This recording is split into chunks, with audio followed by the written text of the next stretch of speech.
Hello नमस्कार प्यारे साथियों, कैसे हो आप सभी लोग। आई होप आप लोग एकदम शानदार मज़ेदार होंगे।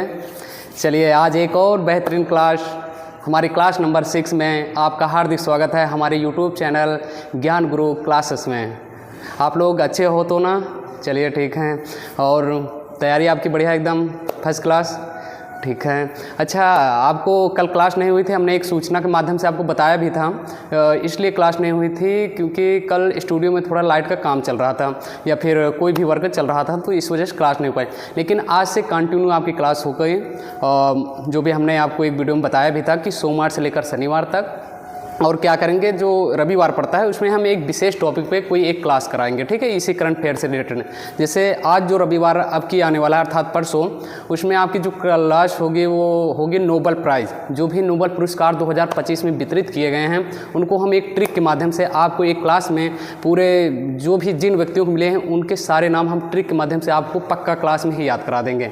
तो आज और कल करते हैं, और ये अर्थात नोबेल पुरस्कार पर जो वीडियो आने वाली हैं वो आपको रविवार को जाएगी, है कि नहीं। इसी तरह हर रविवार को हम एक विशेष टॉपिक पे चुन लिया करेंगे कि कौन सा टॉपिक पे हमें कौन सा वीडियो बनाना है, ठीक है। तो आइए आज की क्लास में आपका बहुत बहुत स्वागत है। अपना नोट्स और अपने पेन अपने साथ रख लीजिए, और क्या कीजिए, ऑनलाइन क्लास जब भी आप कीजिएगा तो उसमें अपने फ़ोन को रोटेट कर लीजिएगा, ताकि आपकी आंखें आपके फ़ोन की स्क्रीन पर अर्थात आपकी स्क्रीन पर होगी तो आपकी नज़रें सिर्फ हमें और हमारे प्रश्नों को देख पाएंगी, और आपके जो भी कान हों वो सिर्फ हमारी बातों पे होने चाहिए, ठीक है। चलिए फिर शुरू करते हैं। आइए पहला तो देखिए भैया, डेली करंट अफेयर्स के नाम से, जो कि आपका थंबनेल लगा हुआ है। चलिए देखते हैं आज की क्लास में क्या है। अच्छा, उसे क्लास से पहले करने से पहले हम आपके लिए कुछ लाइन लेकर आए हैं। लाइन क्या है, देखिए लाइन लिखा है, अभी तक धूप में जला हूँ अब छाँव देखूँगा, मैं नंगे पैर ही सही मंजिल पर पहुँचने पर अपने पाँव देखूँगा। क्या बात है भाई, लाइन अपने आप में एक खुद ऊर्जावान है। लाइन ऊर्जावान इसलिए है क्योंकि अगर आपके जो भी संघर्ष हैं, अगर संघर्ष के दिन आज अपने अभी लोगों से बताओगे तो केवल आप हंसी के पात्र रह जाओगे। अर्थात लोग अभी का आपका संघर्ष नहीं देखेंगे कि आप कितना संघर्ष कर रहे हो। जब आप एक मंजिल पर पहुँच जाएंगे तब अपनी संघर्ष कहानियाँ बताएंगे तो सभी लोग आपके संघर्ष के बारे में तालियाँ बजाएंगे। लेकिन आप अभी अपने संघर्ष समय में लोगों को बताएंगे तो केवल आपको हंसी और मजाक में ही वो बातों को ले लिया जाएगा। कुछ ही लोग होते तो जो आपका संघर्ष की कहानियाँ सुनते हैं, बाकी आप सफलता के बाद फिर अपना संघर्ष जो भी है लोगों को बताना एक अच्छे तरीके से वो ज़रूर सुनेंगे, ठीक है। इसी लाइन के साथ अपने चेहरे पर स्माइल करेंगे और अगली क्लास के लिए रेडी। चलिए देखते हैं आज का पहला क्वेश्चन क्या है भैया।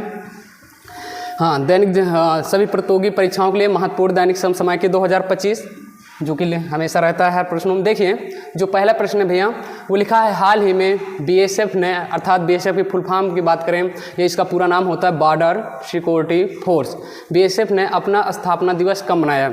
तो बीएसएफ की अगर बात करें, बीएसएफ ने अपना स्थापना दिवस कब मनाया, तो आपके ऑप्शन है 1 दिसंबर, बी ऑप्शन है 2 दिसंबर, और सी ऑप्शन है 3 दिसंबर, और डी ऑप्शन है 4 दिसंबर।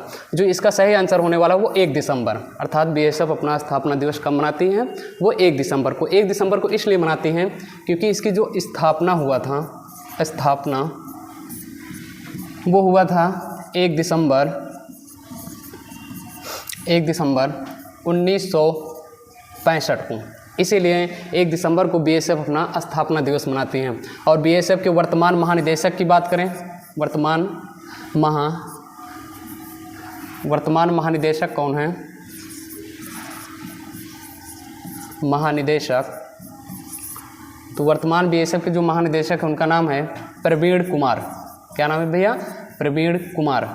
अच्छा, प्रवीण कुमार को अतिरिक्त भार मिला। अतिरिक्त भार का मतलब ये होता है कि प्रवीण कुमार किसी और भी संस्था के महानिदेशक है। जैसे उस संस्था की बात करें आईटीबीपी, ये आईटीबीपी के भी महानिदेशक हैं और इनको अतिरिक्त प्रभार भी मिला है किसका? बीएसएफ का। तो यहाँ पे ब्रैकेट में लिख लेंगे अतिरिक्त प्रभार, अतिरिक्त प्रभार, अर्थात ये किसके महानिदेशक और भी हैं? तो ये हैं आईटीबीपी के भी, लिख लेंगे आईटीबीपी के भी हैं, ठीक है, जिसे हम इंडियन तिब्बत पुलिस फोर्स कहते हैं। हाँ, अगर बीएसएफ की बात करें, बीएसएफ जो होती है हमारी बॉर्डर सिक्योरिटी फोर्स होती है, अर्थात ये हमारी बॉर्डर पर सुरक्षा करती है। जैसे पाकिस्तान का बॉर्डर हो गया और बांग्लादेश, तो ये हमारी बॉर्डर पे जो भी पुलिस होती है वो बीएसएफ होती हैं। अच्छा, प्रवीण कुमार किसके स्थान पे इन्हें अतिरिक्त भार मिला है? तो यानी किसको रिप्लेस किए हैं? तो पहले इसके थे दलजीत सिंह चौधरी। इससे पहले कौन थे भैया? दलजीत सिंह चौधरी। उनके स्थान पे कौन आ चुके हैं हम? प्रवीण कुमार, जो कि अतिरिक्त यानी प्रभार मिला हुआ है। ठीक है, यहीं पे अगर बात करें सीआरपीएफ के कौन हैं? सीआरपीएफ की बात करें तो ज्ञानेंद्र प्रताप सिंह हैं। प्रताप सिंह, ठीक है, ज्ञानेंद्र प्रताप सिंह हैं। तो इसी तरह सीआईएसएफ की बात करें, सीआईएसएफ के प्रवीर रंजन है। कौन भैया? प्रवीर रंजन। ठीक है, तो ये हमने कुछ यानी आपको स्थापना के साथ साथ हमने कुछ आपको स्टैटिक जी का भी पार्ट जोड़ने का काम किया, या फिर वर्तमान में कौन क्या है उसके बारे में भी बताया। एक बार फिर से देख लेते हैं। बीएसएफ अपना स्थापना दिवस कब मनाती है? तो स्थापना दिवस 1 दिसंबर को मनाती हैं। क्यों मनाती है? क्योंकि 1 दिसंबर 1965 की इसकी स्थापना की गई, इसीलिए क्योंकि जब पाकिस्तान का युद्ध हुआ था उसके बाद। ठीक है, हाँ, तो अगर बात करें सीआरपीएफ के वर्तमान महानिदेशक तो ज्ञानेंद्र प्रताप सिंह हैं, और अगर बात करें बीएसएफ के वर्तमान महानिदेशक तो प्रवीण कुमार है, जिन्हें अतिरिक्त प्रभार मिला है। ये किसके और महानिदेशक है? तो आईटीबीपी के हैं। और ये प्रवीण कुमार ने किसको रिप्लेस किया? तो दलजीत सिंह चौधरी को किया। और यहीं पे बात करें सीआईएसएफ के महानिदेशक कौन है? प्रवीर रंजन। ठीक है, तो इतनी बातें याद रखेंगे। देखिए कुछ चीज़ जैसे, और हाँ एक चीज़ और लिखना, क्या लिखना है? इसका ध्येय वाक्य क्या होता है? आदर्श वाक्य। इसका किसका भैया? बीएसएफ का आदर्श वाक्य बता रहे हैं। ठीक है,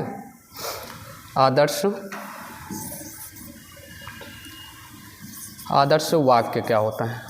वाक्य होता है जीवन पर्यंत कर्तव्य। जीवन पर्यंत कर्तव्य, ये इसका आदर्श वाक्य होता है। किसका आदर्श वाक्य होता है? यानी ध्येय वाक्य बोल दीजिए। फिर आदर्श वाक्य बीएसएफ का आदर्श वाक्य होता है जीवन पर्यंत कर्तव्य। ठीक है, तो ये बीएसएफ, और भाई आप लोग तस्वीर में देख सकते हैं बीएसएफ, ये वो कपड़ा है जो जिसके ऊपर भी जो भी पहन लेता है वो कम से कम सुंदर, या फिर कह लें तो अति सुंदर लगता है। ठीक है, अर्थात वर्दी। चलिए नेक्स्ट प्रश्न देखते हैं। नेक्स्ट प्रश्न है भैया, हाल ही में प्रधानमंत्री कार्यालय, जिसे हम पीएमओ बोलते हैं, नया नाम क्या हो चुका है? तो अर्थात प्रधानमंत्री कार्यालय का नया नाम चेंज कर दिया गया है, और नया नाम है जो आपका सेवा तीर्थ। क्या हो चुका है भैया? सेवा तीर्थ। यहीं पे अगर बात करें और भी नाम चेंज हुए हैं, जैसे राजभवन का नाम हो चुका है, राजभवन का नाम भी चेंज कर दिया गया है। राजभवन का नाम क्या कर दिया गया भैया? लोक भवन। लोक भवन।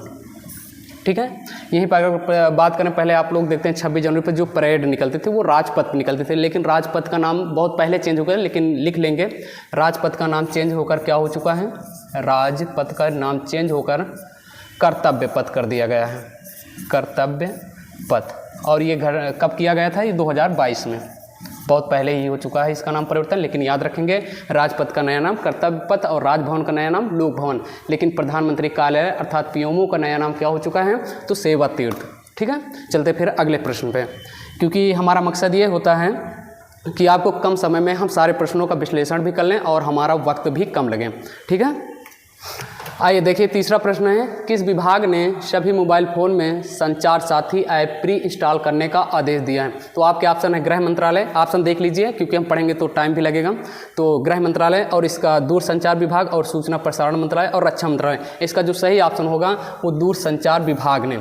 अच्छा, ये संचार साथी ऐप होता क्या है? संचार साथी ऐप एक प्री इंस्टॉल, अर्थात आप अगर नया फ़ोन लेंगे तो आपको उस फ़ोन में पहले से ही संचार साथी ऐप रहेगा। और संचार साथी ऐप करेगा क्या? आपके साथ जो भी धोखाधड़ी हो जाती है, आपका फ़ोन चोरी हो जाता है, तो उसको ढूंढवाने में या उसको खोजने में ये संचार साथी ऐप मदद करने वाला बहुत ही अच्छा ऐप है, यानी हमारी सुरक्षा को देखते हुए। ठीक है, तो आप कोई भी नया फ़ोन लेंगे लेकिन उसमें ये ऐप पहले से ही प्री इंस्टॉल रहेगा। क्या नाम है इस ऐप का? संचार साथी ऐप। ठीक है, ये देख लीजिए लोगो, ऐसे ऐप का लोगो रहेगा, और संचार साथी ऐप जो कि हमारे धोखाधड़ी या सुरक्षा की वजह से ये ऐप हमारे लिए फ़ोन में होगा, जो कि आज के ज़माने में होना बहुत ज़रूरी है। चलिए चौथा प्रश्न क्या है साहब? चौथा है, हाल ही में कहाँ के पूर्व बल्लेबाज रॉबिन स्मिथ का निधन हो गया? अर्थात ये पूर्व बैट्समैन थे, और ये कहाँ के थे जिनका निधन हो चुका है? एक मिनट, हाँ, रॉबिन स्मिथ कहाँ के यानी किस देश के निवासी थे जिनका निधन हो चुका है? तो रॉबिन स्मिथ की बात करें तो ये थे इंग्लैंड के निवासी। कहाँ के थे भैया? इंग्लैंड। अच्छा, निधन बात करें, निधन हुआ कहाँ है? तो इनके निधन की बात करें तो ऑस्ट्रेलिया में एक शहर पड़ता है जिसका नाम है पर्थ, यानी पर्थ स्थान पर इनका निधन हो चुका है। और इनकी उम्र की बात करें, उम्र कितनी थी, तो ये मात्र 62 वर्ष के थे। कितने वर्ष के थे भैया? 62, ठीक है। और खेलते किस देश की तरफ से? इंग्लैंड की तरफ से खेलते थे। और इनके निजी आवास पे ही इनका निधन हो गया। और ये पहले भी इंग्लैंड की तरफ से खेलते थे और रिटायरमेंट ले चुके थे, जो भी टेस्ट वनडे में यानी कहने मतलब अच्छा स्कोर करते थे। तो इस तरह से रॉबिन स्मिथ कहाँ के प्लेयर थे? इंग्लैंड के। बस इतनी बातें याद रखेंगे। चलते हैं अगले क्वेश्चन पे। हाँ, देखिए अगला क्वेश्चन है 31 अक्टूबर 2025 तक भारत की कुल स्थापित बिजली उत्पादन क्षमता कितनी हो गई है? तो आपके ऑप्शन दिए हुए हैं, इसमें में से जो ऑप्शन सही राइट होने वाला है वो 5,05,023 मेगावाट इतनी, अर्थात लेकिन कब तक? 31 अक्टूबर 2025 तक भारत की कुल, यानी 31 अक्टूबर 2025 तक बिजली क्षमता की बात करें तो भारत के पास कितनी बिजली क्षमता हो चुकी है? तो वो जो सही ऑप्शन है वो 5,05,023 मेगावाट। लेकिन अगर बात करें टॉप लेवल पे कौन सा देश है, तो टॉप पे है चीन। प्रथम स्थान पे कौन है भैया? प्रथम पर है चीन। और दूसरे पे कौन आता है? दूसरे पे हमारा भारत, दूसरा भारत का स्थान। ऊर्जा क्षमता की बात करें तो ऊर्जा क्षमता में टॉप लेवल पे चीन है और दूसरे पर हम लोग हैं, अर्थात भारत। चलिए नेक्स्ट प्रश्न देखते हैं। नेक्स्ट प्रश्न है भैया, हाल ही में मिसाइल वुमेन ऑफ इंडिया के नाम से प्रसिद्ध किस वैज्ञानिक को पैलोस मार्गोरियस अवार्ड 2025 से सम्मानित किया है? तो आपके ऑप्शन है सरोजिनी नायडू, बी ऑप्शन है टी थॉमस और सी ऑप्शन है एनी बेसेंट। तो आपको पता होना चाहिए मिसाइल वुमेन। आपने मिसाइल मैन तो सुना होगा, मिसाइल मैन कैसे कहते हैं? जी हाँ, जो आप लोग के जहन में कोई आंसर आया होगा, APJ अब्दुल कलाम को ही कहते हैं मिसाइल मैन। लेकिन मिसाइल वुमेन किसे कहते हैं? तो मिसाइल वुमेन कहते हैं डॉक्टर टेसी थॉमस को। इन्हें कौन सा पुरस्कार मिला है? पैलोस मार्गोरियस। ये एक व्यक्ति थे, अर्थात ये पैलोस मार्गोरियस एक व्यक्ति का नाम है जो कि हमेशा अन्याय के लिए लड़ाई लड़ते थे और एक धार्मिक नेता भी थे, ठीक है, और धार्मिक पुरोहित भी कह लीजिए। तो ये पैलोस मार्गोरियस, इनका जन्म केरल में हुआ था। तो ये एक अन्याय के लिए और यानी कहने मतलब एक बहुत बड़े चर्चित आदमी थे। तो उन्हीं के सम्मान के लिए पुरस्कार दिया जाता है। और ये पुरस्कार पाने वाली अर्थात 2025 में किसे मिला है? तो मिसाइल वुमेन के नाम से जो जानी जाती है डॉक्टर टेसी थॉमस को मिला। सॉरी, अगर इसकी बात करें इसका क्रम कौन सा था, ये किस नंबर यानी किस क्रम का था? तो 8वें क्रम का था। किस क्रम का था भैया? ये पुरस्कार 8वें क्रम का था जो पाने वाले डॉक्टर टेसी थॉमस। अच्छा, सरोजिनी नायडू की बात करें तो ये कहाँ की राज्यपाल थी? जी हाँ, उत्तर प्रदेश की पहली महिला राज्यपाल। लेकिन इन्हें प्यार से कहते गए हैं भारत कोकिला कहते हैं। इन्हें क्या कहते हैं? भारत, अच्छा इधर लिख लीजिए थोड़ा सा नीचे, इन्हें कहते हैं भारत कोकिला। भारत कोकिला। जैसे सुर कोकिला के नाम से कौन जानी जाती है भैया? सुर कोकिला के नाम से जानी जाती हैं लता मंगेशकर। उसी तरह भारत कोकिला के नाम से जानी जाती हैं सरोजिनी नायडू। और एनी बेसेंट की बात करें तो ये किस आंदोलन से संबंधित थी? होम रूल आंदोलन से। होम रूल आंदोलन से, ठीक है। देखिए हम करंट अफेयर्स की क्लास में कहाँ इतिहास का और कहाँ स्टैटिक जीके के भी पार्ट जोड़ देते हैं, इसलिए क्योंकि आपने पढ़ा होगा तो अब उनके अगर नाम आए तो साथ में रिवीजन हो जाएगा, तो एक बुरी बात नहीं है कि नहीं। चलिए अगले क्वेश्चन पर प्रयास करते हैं फिर। हाँ, ये देखिए तो कुछ तस्वीरें हैं। जैसे ये टेसी थॉमस यानी मिसाइल वुमेन, अर्थात ये अग्नि 4 जो मिसाइल लॉन्च की थी उसकी ये डायरेक्टर थी, इसलिए इन्हें मिसाइल वुमेन के नाम से जाना जाता है। तो ये टेसी थॉमस और ये हैं पैलोस मार्गोरियस, ठीक है, जिनके सम्मान में पुरस्कार दिया जाता है। अगर इसमें राशि की बात करें तो राशि मिलती है, जो राशि 5 लाख लिख लेना। इस पुरस्कार में राशि कितनी मिलती है? 5 लाख, ठीक है। हाँ, यहाँ तक हम पढ़ चुके हैं। आइए फिर अगला प्रश्न देखते हैं। अगला प्रश्न बहुत ही बेहतरीन प्रश्न, या बार बार एग्जाम में पूछा जाने वाला प्रश्न है। क्या है? नंबर 7 है, हाल ही में नागालैंड में हॉर्नबिल महोत्सव का कौन सा संस्करण प्रारंभ शुरू हुआ? यानी किस नंबर का हॉर्नबिल महोत्सव 2025 मनाया जा रहा है? तो आपके ऑप्शन हैं 24, 25, 26, 27। जो इसका सही आंसर होगा वो 26 होगा, यानी 26 नवंबर का 2025 में हॉर्नबिल महोत्सव मनाया जा रहा है। ये मनाया कहाँ जाता है? सबसे पहले स्थान बात करें तो नागालैंड में, ठीक है। हॉर्नबिल महोत्सव जो 1 से लेकर 10 दिसंबर तक चलता है। कितने दिसंबर तक भैया? 10 सॉरी, हाँ 10 दिसंबर तक चलता है। अच्छा, इसे त्योहारों का त्यौहार भी बोलते हैं। त्योहारों का त्यौहार भी कहा जाता है। त्यौहार भी कहा जाता है, त्योहारों का त्यौहार भी बोलते हैं, ठीक है, 1 से 10 दिसंबर। लेकिन 26 नवंबर, अच्छा इसकी शुरुआत की बात करें, शुरुआत कब किस सन से हुआ था? शुरुआत की बात करें तो ये हुआ था भैया 2000 से, यानी सन 2000 से। तो इस तरह से यानी 2000 में भी बनाया गया और 2025 तो अर्थात 26 नवंबर का इस साल मनाया जा रहा है 2025 में। तो नागालैंड में होता है 1 से 10 दिसंबर तक, अर्थात 10 दिनों तक ये त्यौहार भी चलता है और त्योहारों का त्यौहार भी इसी त्यौहार को बोलते हैं। ये देख सकते हैं आपकी तस्वीर, ऐसे लोग पोशाक पहनकर डांस करते हैं और अच्छे अच्छे पकवान का वितरण भी होता है, ठीक है, ये सारी चीज़ें। अच्छा, ये हॉर्नबिल वहाँ के पक्षी के नाम पर, जो एक लंबी चोंच वाला पक्षी होता है, आप लोग अगर फ़ोन के माध्यम से देखना चाहेंगे तो पक्षी देख सकते हैं, फिर मंगा सकते हैं हॉर्नबिल पक्षी का फोटो। तो आ जाके एक लंबी चोंच का पक्षी होता है, उसी पक्षी पर के नाम से ये उत्सव मनाया जाता है, हॉर्नबिल। इतनी बातें याद रखेंगे। चलिए अगला क्वेश्चन, जो कि आप लोगों को अच्छे से पता भी होगा, हाल ही में कंप्यूटर साक्षरता दिवस कब मनाया जाता है? तो इसका जो सही ऑप्शन या सही आंसर होने वाला है वो 2 दिसंबर को मनाया जाता है, 2 दिसंबर को। लेकिन इसकी शुरुआत कब से हुई थी ये भी याद रखना जरूरी है। मनाया तो जाता है 2 दिसंबर को, इसकी शुरुआत जो हुई थी वो 2001 से हुई थी। अच्छा, पूछ लिया जाता थीम क्या है, अर्थात 2025 की आपकी की थीम क्या है? तो इसकी थीम याद रखना,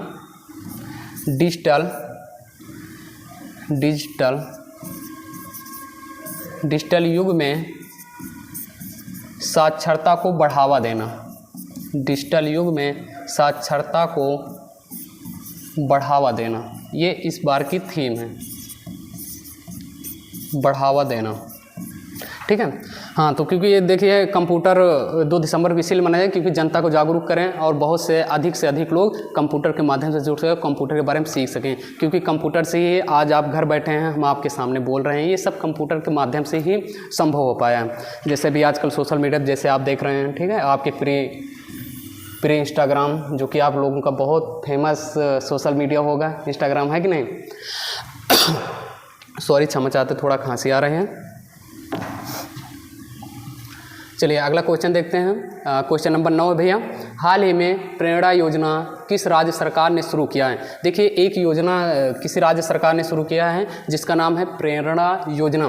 तो इस राज्य सरकार जो शुरू करने वाली है उसका सही ऑप्शन होगा असम, ठीक है। अच्छा, प्रेरणा योजना है क्या? तो ये योजना इसलिए चलाई गई जो कि वहाँ असम के जो भी बच्चे हैं अर्थात क्लास 10 के, तो उन सबको हर महीने 300 रुपये महीना वहाँ की सरकार देगी उनके खर्चे के लिए।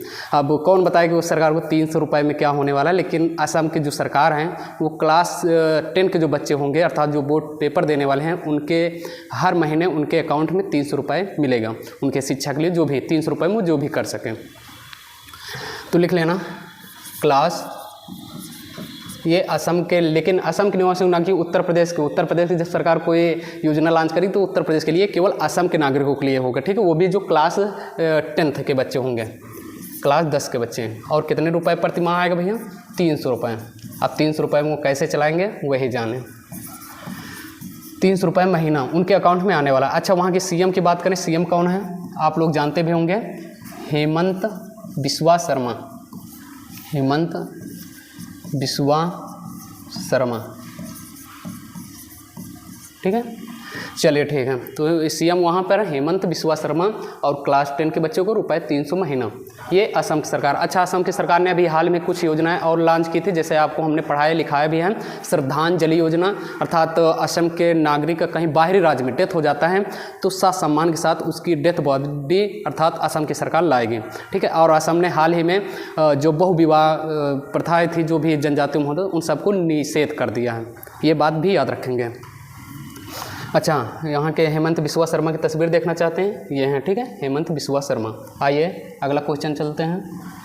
अच्छा, आज क्वेश्चन 9 ही थे जो कि महत्वपूर्ण थे। कल क्लास न हो पाने की वजह से जो भी प्रश्न आपके छूटे हुए हैं हम अगली क्लास में कवर कर लेंगे, आप उसके लिए चिंता बिल्कुल मत करिए। हाँ, तो देखते हैं, रिवीजन करते हैं पिछली क्लास का रिवीजन। देखिए ऑप्शन पहला क्वेश्चन क्या है, हाल ही में एड्स दिवस कब मनाया गया? तो आपको पता होना चाहिए, फिर हमने पढ़ाया भी था 1 दिसंबर को, 1 दिसंबर। हाँ, दूसरा बात करें, हाल ही में आईडिया के संगठन का अध्यक्ष किसे बनाया गया? तो हमने बताया था किसे बनाया था भैया, ज्ञानेश कुमार को। ज्ञानेश कुमार को, कौन है ये भैया? निर्वाचन आयुक्त भी हैं। हाँ, हाल ही में एक्वावेरियन युद्ध अभ्यास कहाँ पर शुरू हुआ है? तो हमने बताया था केरल में, लेकिन केरल में कहाँ भैया? तिरुवनंतपुरम में, जो कि कहाँ पड़ता है भैया? केरल में। ठीक है, चलिए। हाँ, अगला क्वेश्चन, हाल ही में रायम्स योजना किस उद्योग से संबंधित है? आपको हमने बताया था वस्त्र उद्योग से संबंधित थे। अगला क्वेश्चन है, हाल ही में MH-60R हेलीकॉप्टर किस देश से खरीदा है? तो हमने आपको बताया था कहाँ से खरीदा है? अमेरिका से खरीदा है।